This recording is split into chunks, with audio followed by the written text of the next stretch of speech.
Assalamualaikum warahmatullahi wabarakatuh. Pada kesempatan ini kami dari kelompok 1 akan menjelaskan mengenai kategori makna leksikal untuk memenuhi tugas mata kuliah semantik yang diampu oleh Bapak Roni Nugraha Safroni, SPD, MPD, Prodi Pendidikan Bahasa dan Sastra Indonesia, Universitas Singapura Bangsa, Karawang.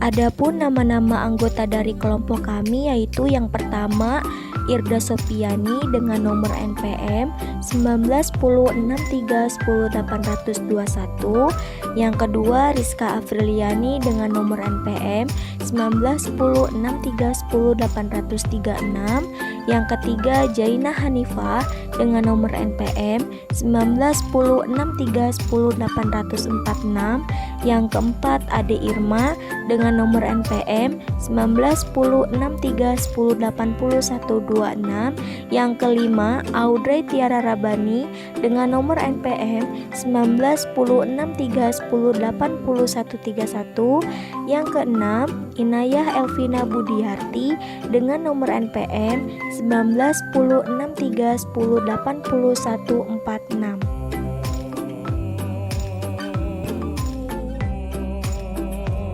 Makna leksikal disebut juga makna yang terdapat dalam kamus. Makna leksikal ialah makna lambang kebahasaan yang bersifat dasar. Makna jenis ini merujuk pada arti sebenarnya dari suatu bentuk kebahasaan yang dapat berdiri sendiri tanpa melihat konteks.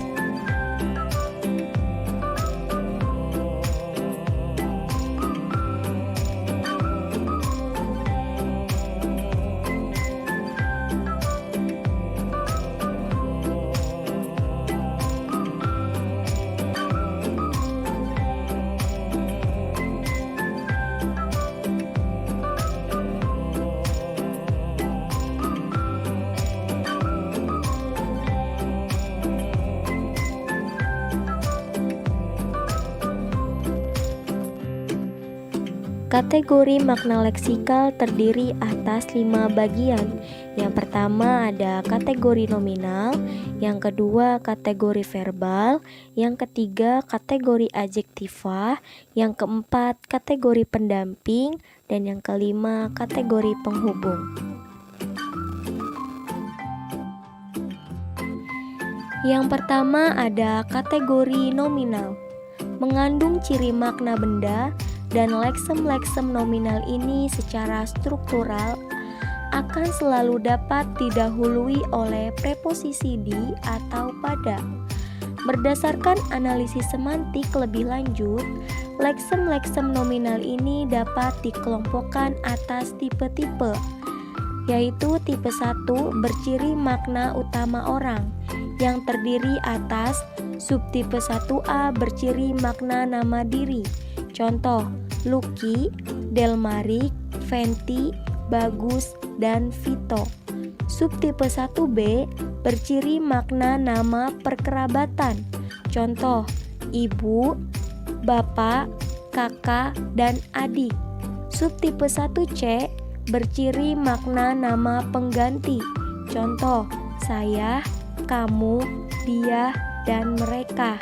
Subtipe 1D berciri makna nama jabatan. Contoh, guru, dosen, lurah, camat, dan gubernur. Subtipe 1E berciri makna nama gelar.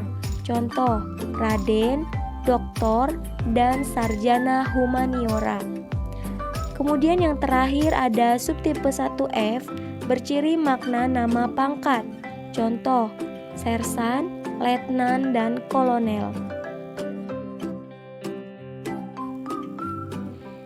Tipe 2 berciri makna utama institusi. Contohnya, pemerintah, DPR, SMA, dan Pelni. Tipe 3 berciri makna utama binatang. Contohnya hiu, kucing, harimau, dan bebek. Tipe 4 berciri makna utama tumbuhan. Dapat dikelompokkan atas tipe-tipe. Subtipe 4A berciri makna tumbuhan itu sendiri. Maksudnya mengandung segala sesuatu yang tumbuh. Contohnya rumput, ilalang, dan perdu. Subtipe 4B berciri makna pohon, yakni terdiri hanya yang berbatang keras. Contoh, kelapa, cemara, dan jati. Subtipe 4C berciri makna tanaman yang diusahakan sebagai sesuatu yang ditanam.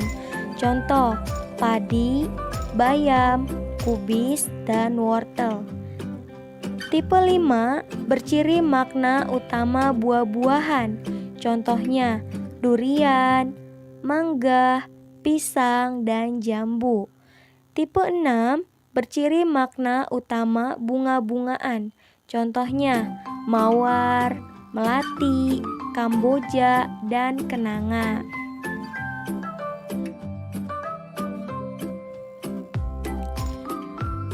Tipe 7 berciri makna utama peralatan yang terdiri atas. Subtipe 7A berciri makna utama alat masak. Contoh, panci, wajan, dan spatula. Subtipe 7B berciri makna alat makan. Contoh, piring, sendok, garpu, dan mangkuk. Subtipe 7C berciri makna alat pertukangan. Contoh, palu dan gergaji. Subtipe 7D berciri makna alat perbengkelan. Contoh, obeng, tang, dan kunci. Subtipe 7E berciri makna alat pertanian. Contoh, cangkul, sabit, dan bajak.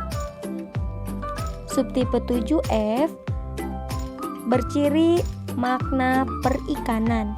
Contoh, kail, jala, dan jaring. Subtipe 7G berciri makna alat rumah tangga. Contoh, lemari, meja, dan kursi. Subtipe 7H berciri makna alat tulis-menulis. Contoh, penghapus, pensil, dan ballpoint. Subtipe 7I berciri makna alat olahraga. Contoh, raket, bola, gawang, dan net. Tipe 8 mengandung ciri makna utama makanan dan minuman.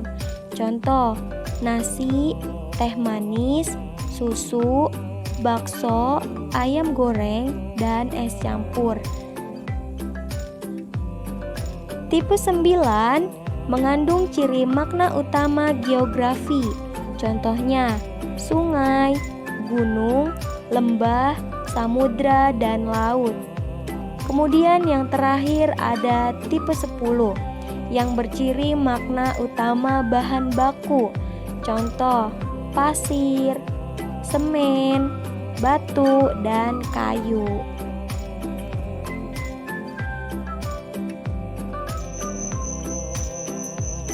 Oke, masuk ke kategori kedua, yaitu kategori verbal. Jadi kategori verbal ditandai dengan mengajukan 3 macam pertanyaan terhadap subjek tempat verba menjadi predikat klausanya. Pertanyaan itu berupa, apa sih yang dilakukan subjek dalam klausa tersebut? Lalu, apa yang terjadi terhadap subjek dalam klausa tersebut? Dan bagaimana keadaan subjek dalam klausa tersebut?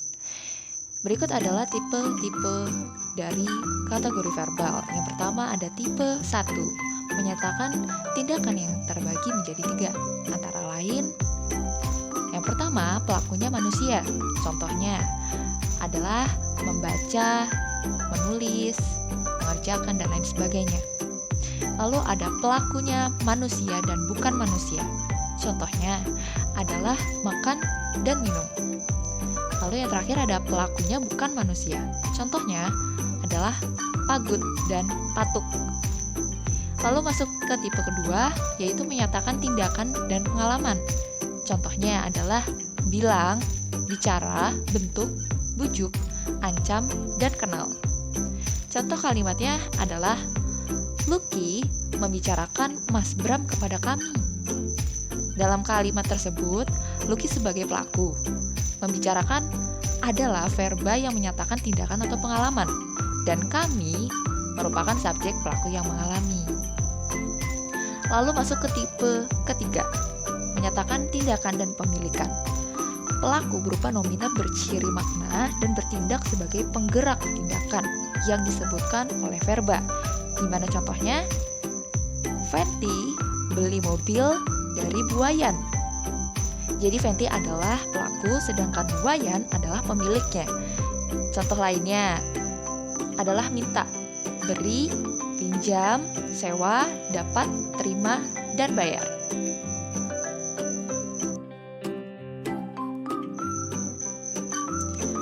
Lalu tipe keempat, menyatakan tindakan dan lokasi. Contoh kalimatnya adalah Delmarich pergi ke toko bangunan. Contoh lagi, kata kembali, datang, masuk, pulang, naik, turun, lari, pindah, jauh, dan taruh, dan lain sebagainya. Lalu ada tipe kelima, menyatakan proses. Jadi contohnya gimana? Contohnya itu seperti kalimat bunga itu layu. Kata layu termasuk verba proses sebab. Contoh lainnya adalah kata tumbuh, terbit, dan pecah. Lalu tipe keenam, menyatakan proses pengalaman. Contoh kalimatnya adalah rupanya kau semakin cinta kepadaku. Cinta itu proses verba pengalaman. Lalu contoh lainnya adalah kata cemas, bimbang, was-was, ingat, sadar, ragu, kagum, dan lain sebagainya. Tipe ketujuh, menyatakan nomina yang mengalami suatu proses atau kejadian memperoleh atau kehilangan. Contoh kalimatnya, Persebaya menang 2-0 atas Real Madrid. Contoh lainnya, kata dapat, punya, dan memiliki.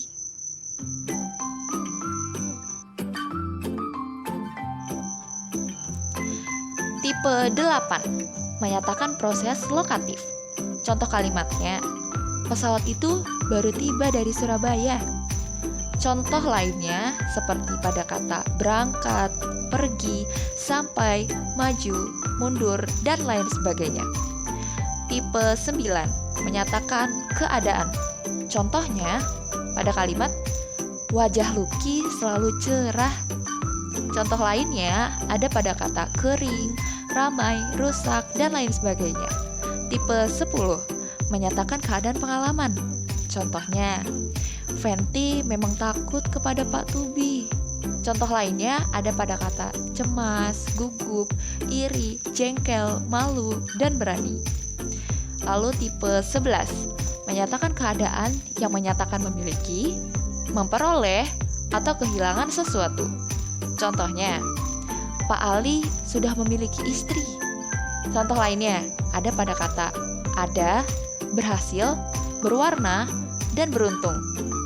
Lalu yang terakhir ada tipe ke-12, menyatakan keadaan lokatif. Contohnya adalah kalimat Pak Vito hadir di sana. Contoh lainnya adalah kata diam, mengalir, berhenti, bermimpi, dan menanjak. Kategori yang ketiga ada kategori adjektifal. Kategori adjektifal terdiri atas leksem yang dapat diawali kata ingkar tidak, dapat diawali kata pembanding paling, dan dapat direduplikasikan serta diberi imbuhan sinya. Ada 8 tipe pada kategori ini. Tipe pertama, menyatakan sikap, tabiat, atau perilaku batin manusia. Contohnya, ramah, galak, baik, jahat, berani, dan takut. Tipe kedua, menyatakan keadaan bentuk, seperti bundar, bulat, lengkung, bengkok, dan lurus. Tipe ketiga, menyatakan ukuran, seperti panjang, pendek, tinggi, dan gemuk. Tipe keempat menyatakan waktu dan usia, seperti lama, baru, muda, dan tua.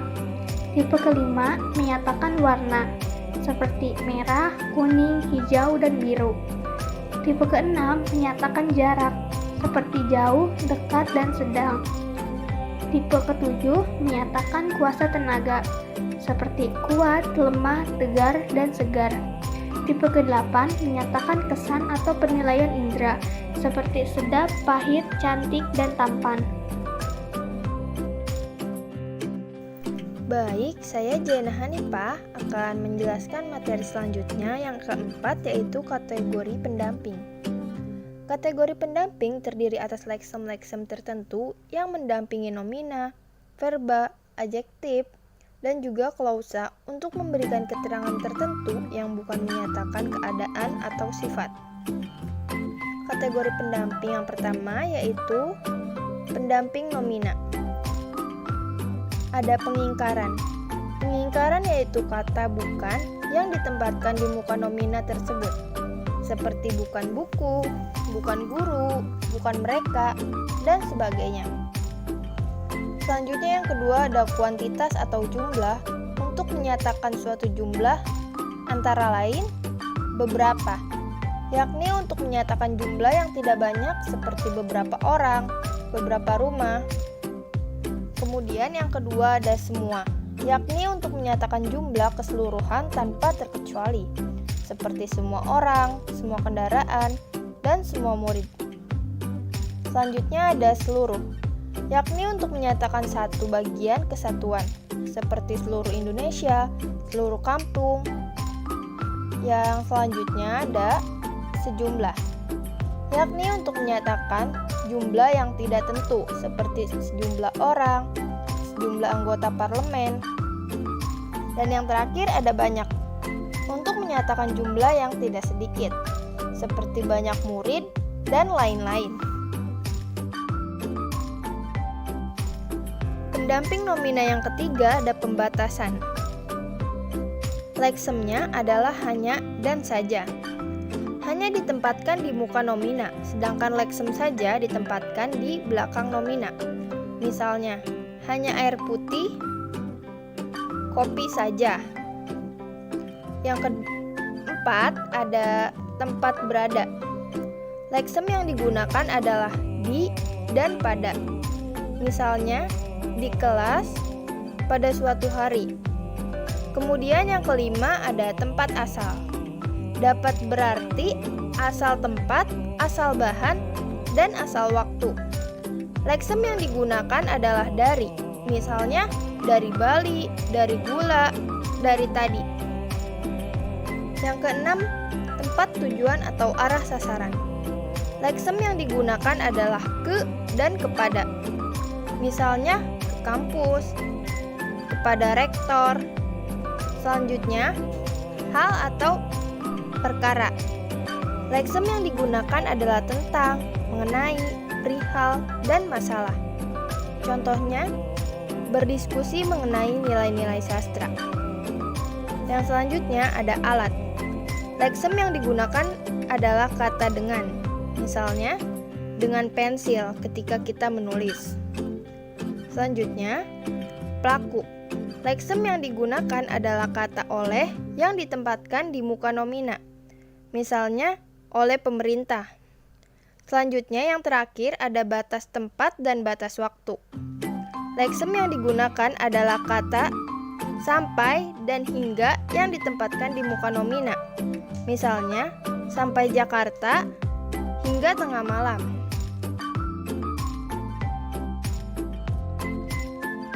Pendamping perba. Yang pertama yaitu pengingkaran, yakni leksem tidak ditempatkan di muka perba. Misalnya, tidak makan. Sedangkan leksem bukan hanya digunakan di muka perba dalam suatu klausa yang dikontraskan dengan klausa lainnya. Misalnya, dia bukan menangis karena sedih, melainkan karena gembira.